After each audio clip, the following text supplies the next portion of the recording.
Hi friends, welcome back to healthy recipes. ഇന്ന് നമുക്ക് കപ്പവട ഉണ്ടാക്കാം.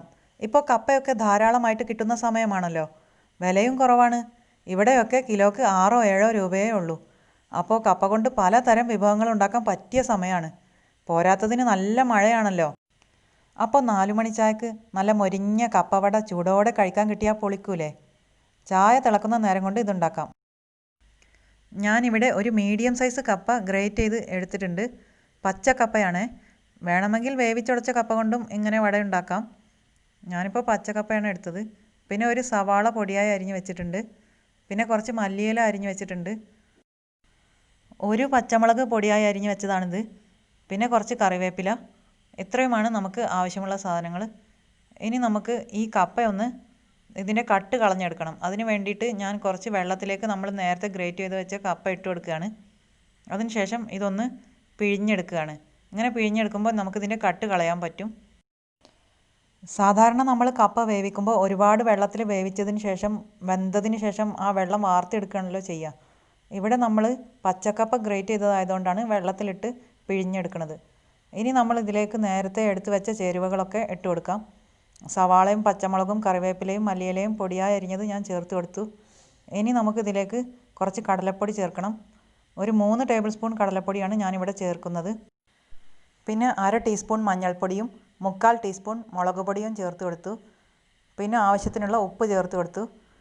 ഞാൻ ഒരു പച്ചമുളക് ഇതിൽ ചേർത്തിട്ടുണ്ടായിരുന്നുള്ളൂ. അതുകൊണ്ടാണ് 3/4 ടീസ്പൂൺ മുളക് പൊടി ചേർത്തത്. പച്ചമുളക് ഒരുപാട് കടിക്കണത് വേണ്ടാന്ന് വിചാരിച്ചു. അതുകൊണ്ടാണ് കേട്ടോ അങ്ങനെ. നിങ്ങൾക്ക് ഇഷ്ടമുള്ളതായിട്ട് ചെയ്യാം. പച്ചമുളക് കൂടുതൽ ചേർക്കുകയാണെങ്കിൽ മുളക് പൊടി കുറച്ചാൽ മതി. ഇനി ഞാൻ കുറേശ്ശെ വെള്ളം ഒഴിച്ച് ഇതൊന്ന് കുഴച്ചെടുക്കുകയാണ്. വെള്ളത്തിൻ്റെ അളവ് ഞാൻ കൃത്യമായിട്ട് പറയുന്നില്ല. നമുക്കിത് ഉരുട്ടിയെടുക്കാൻ പാകത്തിനുള്ള ഒരു അയവിലാക്കണം. നമ്മുടെ സവാളയിലും ഈ കപ്പയിലൊക്കെ കുറേശ്ശെ ജലാംശം ഉണ്ടാവും. പിന്നെ കുറച്ച് വെള്ളം കൂടി ചേർത്ത് കൊടുത്താൽ മതി. 1 ടേബിൾ സ്പൂൺ മൈദ കൂടി ഞാൻ ചേർത്തിട്ടുണ്ടായിരുന്നു കേട്ടോ. ഇത് നമുക്ക് നല്ല ഷേപ്പിൽ വട ഉണ്ടാക്കിയെടുക്കാൻ പറ്റും. പിന്നെ നല്ല ടേസ്റ്റും കിട്ടും. അതുകൊണ്ടാണ് ഞാൻ മൈദപ്പൊടി ചേർത്തത്. ഓപ്ഷണലാണ്, വേണമെങ്കിൽ ചേർത്താൽ മതി, അല്ലെങ്കിൽ കടലപ്പൊടി മാത്രം ചേർത്താലും മതി. ഇപ്പോൾ വടക്കുള്ള മാവ് പാകമായിട്ടുണ്ട്. ഇനി നമുക്കിത് ഓരോ ചെറിയ ഉരുളകളായിട്ട് ഉരുട്ടിയിട്ട് ഒന്ന് പരത്തി കൊടുത്താൽ മതി. അപ്പോൾ നമുക്ക് വടയുടെ ഷേപ്പാക്കി എടുക്കാൻ പറ്റും. ഇതിലിപ്പോൾ ഞാൻ കുറച്ച് മൈദപ്പൊടി കൂടി ചേർത്തുകൊണ്ട് നല്ല ഈസി ആയിട്ട് ഷേപ്പ് ചെയ്തെടുക്കാൻ പറ്റുന്നുണ്ട്. ജസ്റ്റ് ഇങ്ങനെ ഷേപ്പാക്കിയിട്ട് ഇങ്ങനെ വെച്ച് കൊടുക്കുകയാണ്. വേണമെങ്കിൽ നിങ്ങൾക്ക് എണ്ണ ചൂടായതിന് ശേഷം ഓരോ ഉരുളകളായിട്ട് എടുത്തിട്ട് ഇങ്ങനെ പരത്തിയിട്ട് ഇട്ട് കൊടുത്താലും മതി. ഞാനിപ്പോൾ ആദ്യം തന്നെ ഒന്ന് ഉരുട്ടി പരത്തി വെച്ചതിന് ശേഷം എണ്ണയിലേക്ക് ഇട്ട് കൊടുക്കുമ്പോൾ ഒന്നുകൂടി ഒന്ന് ഷേപ്പ് ചെയ്തെടുക്കാമെന്നാണ് വിചാരിക്കുന്നത്. അപ്പോൾ നമുക്ക് ഓരോ ഉരുളകൾ ഇങ്ങനെ എടുത്തിട്ട് ഇതുപോലെ ഒന്ന് പരത്തിയെടുക്കാം. ഞാനിപ്പോൾ ഒരു വിരൽ കൊണ്ടൊന്നും ഇങ്ങനെ പരത്തിയെടുക്കണേ ഉള്ളൂ കേട്ടോ. വളരെ ഈസിയാണ്. കപ്പ വേവിച്ച് ഉടച്ച് നമ്മൾ വട ഉണ്ടാക്കുമ്പോൾ ആ ഒരു ടേസ്റ്റ് ഉണ്ടല്ലോ, അതിനേക്കാളും ഡിഫറെൻ്റ് ആയിട്ടുള്ള ഒരു ടേസ്റ്റാണ് ഇതിന്. കപ്പയുടെ ഒരു ടേസ്റ്റ് അല്ല നമുക്ക് കിട്ടുക. ഇങ്ങനെ ആകുമ്പോൾ ഒരു പരിപ്പ് വടയുടെ ഒക്കെ ഒരു ടേസ്റ്റാണ്. ഇങ്ങനെ ചെയ്യുമ്പോൾ എളുപ്പം പണി കഴിയും. നമുക്ക് പച്ചക്കപ്പ ഒന്ന് ഗ്രേറ്റ് ചെയ്തെടുത്താൽ മതിയല്ലോ. വേവിച്ച് ഉടക്കണതിനേക്കാളും സമയമൊക്കെ കുറച്ച് മതി. വളരെ ഈസി ആയിട്ട് ചായ തിളക്കണ നേരം കൊണ്ട് തന്നെ നമുക്ക് നമ്മുടെ വട റെഡിയാക്കിയെടുക്കാൻ പറ്റും. ഇനി കപ്പ കിട്ടാൻ പ്രയാസമാണെങ്കിൽ നമുക്ക് ഇതുപോലെ തന്നെ വട ഉണ്ടാക്കാം. കപ്പയ്ക്ക് പകരം ഉരുളക്കിഴങ്ങ് യൂസ് ചെയ്താൽ മതി. നല്ല ടേസ്റ്റ് ആയിരിക്കും.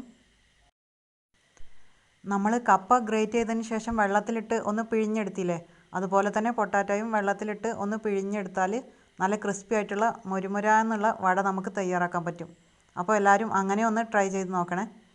ഇപ്പോൾ നമ്മുടെ വടയൊക്കെ നമ്മൾ ഷേപ്പ് ചെയ്ത് കഴിഞ്ഞു. ഇനി ഞാനിത് എണ്ണയിലിടുമ്പോൾ ഒന്നും കൂടി ഒന്ന് ഷേപ്പ് ചെയ്തിട്ടാണ് കേട്ടോ ഇടുക എണ്ണയിലേക്ക്. അപ്പോൾ നല്ല ഷേപ്പിലുള്ള വട നമുക്ക് ഉണ്ടാക്കിയെടുക്കാൻ പറ്റും. ഇപ്പോൾ എണ്ണ ചൂടായിട്ടുണ്ട്. ഇനി നമ്മുടെ വട ഓരോന്നായിട്ട് ഇട്ട് കൊടുക്കുകയാണ്. ഇത് മീഡിയം ഫ്ലെയിമിലിട്ടിട്ട് തിരിച്ചും മറിച്ചിട്ട് വേവിച്ചെടുത്താൽ മതി.